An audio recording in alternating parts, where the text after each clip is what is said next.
Hello everyone, welcome back into this channel, and today I will like to show to you the way how you can change the voice in iPhone during call on your phone. Here you need the applications to help you convert the voice, and the application could be this. Don't skip this video because it will be perfectly explained.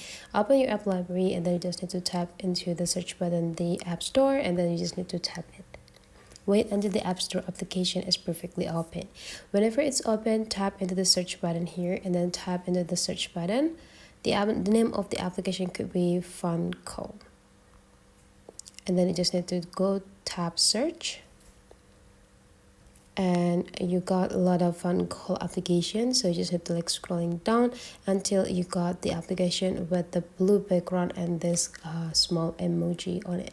Now you just need to tap into get and make sure you install this application.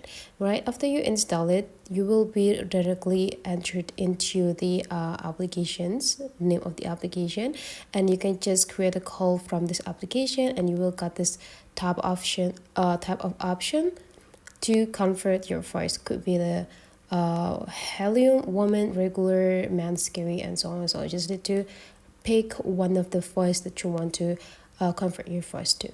That's so simple and easy. Hopefully you easily understand this tutorial today, and if you still have some questions, just drop into the comment below and let's meet again into other tutorial.